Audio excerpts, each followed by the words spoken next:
Bonjour Yann Bernard, bienvenue au webinaire aujourd'hui dont le sujet est la notification des rondes, c'est-à-dire des envois d'alertes email et SMS sur du pointage de ronde par agent.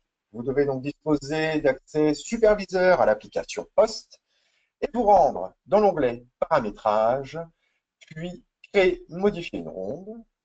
Donc, on va réutiliser la ronde qu'on a créée sur le précédent webinaire, donc sous l'intitulé Nouveau site. Donc, il faut aller chercher le site concerné et la ronde qui a été créée lors du précédent webinaire. Vous allez simplement aller sur la colonne Email SMS et venir cliquer sur l'enveloppe qui est ici, ajouter un nouveau destinataire aux alertes. Et là, on va pouvoir voir un ensemble de notifications. Donc, vous pourrez recevoir tous les rapports de rondes, les rondes incomplètes avec des pointeaux manquants si vous avez souhaité que les rondes soient parfaites. L'exemple type de la ronde qu'on paramètre actuellement, c'est une ronde de 4 pointeaux où on a demandé un minimum de 4 pointeaux à lire. Si l'agent lit moins de 4 pointeaux, la ronde sera considérée comme incomplète et vous pourrez être alerté par email ou SMS. Vous pourrez aussi avoir un retard de départ de ronde si la ronde est planifiée, d'accord, et un retard de retour de ronde si la ronde dépasse le temps autorisé. L'exemple, c'était une ronde sur nos 4 pointeaux qui devait durer 40 minutes avec une tolérance de 10 minutes, ce qui fait que si la ronde dure plus de 50 minutes, vous allez pouvoir recevoir une alerte. Si vous souhaitez avoir l'ensemble des notifications, vous pouvez cliquer juste à côté de notifications sur tous ou aucun, ou aller sélectionner tous et pouvoir désactiver ce qui ne vous intéresse pas. D'accord? Et ainsi de suite. Là, les rondes ne sont pas planifiées, on va retirer les blocs départ, retard de départ et retard de retour. Vous pouvez ensuite avoir et utiliser les profils utilisateurs qui sont avec des comptes utilisateurs de type client ou superviseur dans l'application. Je vais utiliser mon log, par exemple, et je vais pouvoir recevoir donc une alerte par email, SMS ou, bien évidemment, synthèse vocale.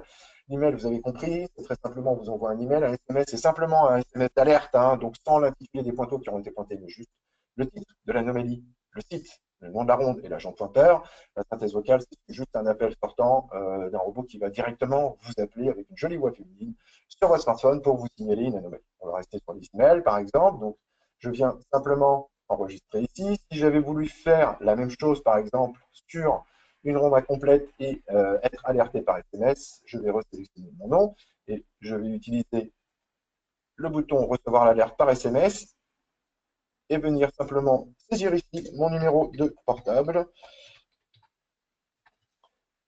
Je ferai la même chose, bien sûr, sur la synthèse vocale et venir l'enregistrer.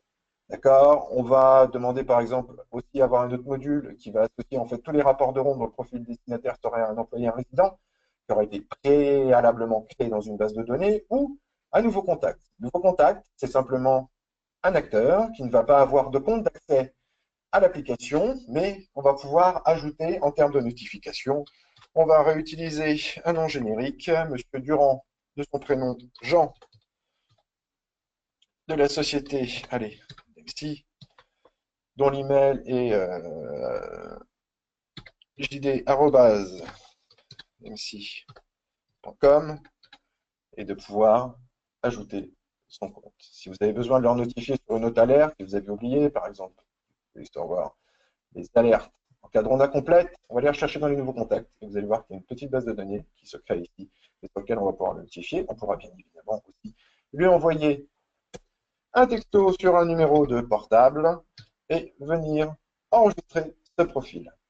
Vous verrez en résumé, juste en bas de votre écran, l'ensemble des notifications associées à ce compte. Il faut savoir que vous pouvez les désactiver temporairement si vous le souhaitez, en venant simplement cocher ou décocher au nécessaire pour désactiver temporairement, voire, si vous le souhaitez, les supprimer en les cochant et en remontant simplement sur la poubelle, en validant par OK. Si vous avez besoin de plus d'informations, n'hésitez pas à vous rendre sur notre centre d'aide et de support, support.trackforce.com.